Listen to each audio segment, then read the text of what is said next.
So this here is going to be a drill that will help us work on our release and the recovery.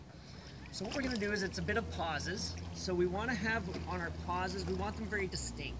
A lot of times we find that when somebody does a pause, it's kind of like out, pause, and then they go. It's very, very quick, very abrupt, and it's not much of a pause at all.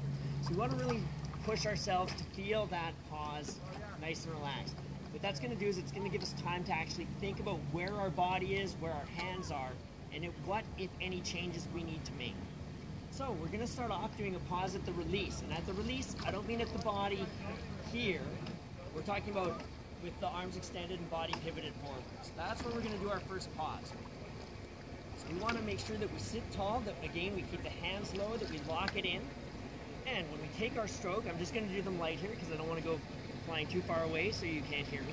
So we'll just take a nice stroke, we bring it through, draw it in, pivot, and pause, and go.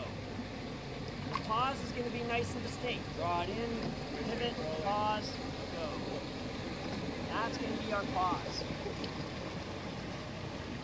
So that basically sets us up very, very nicely to figure out what we're doing on the recovery and how it's going to affect that goal. So you want to do the pause there. And generally, a lot of people like to pause right at the release with the hands to the body. I'm not a big fan of that. The reason I don't like that is because people have a tendency to stop here anyways. So we don't want to actually ever stop here. We want that to be a nice fluid transition. So I always like to do the pause at the arms and body weight. Next pause is going to be at the half slide. So when we come up that slide to halfway, we're going to give a pause. We're going to check, make sure that we're still sitting tall, that our hands are low, that we're in the proper position before we progress up. So it would be taking a nice stroke, down, come halfway up, pause, and go. And down, smooth up, pause, then go. And again, we can see hopefully that that's a very nice distinct pause. We're not rushing through it. We're taking our time. We're giving ourselves a chance to realize what's going on in our body, where our hands are, where our body is. If the boat's off balance, what do I have to do the next stroke to try to remedy it? Next one is going to be at full slide. This one here is going to be the toughest one. The reason this is the toughest is because we're going to be pausing with full compression. Arms are extended outside the boat. So the boat's going to be at its least balanced point here. But again, we want to make sure that our blades get squared and our hands are low enough that those blades are squared out of the water and we maintain our balance. So, come up the slide, we take our stroke.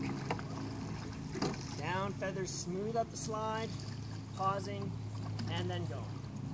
And down, smooth up the slide, pause, then go.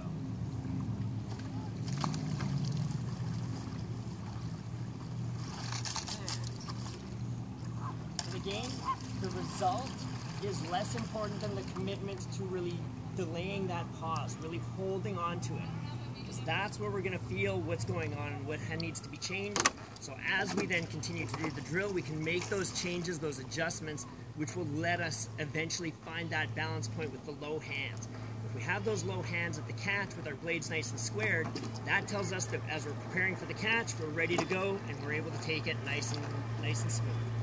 And thanks a lot. I hope you find this informative.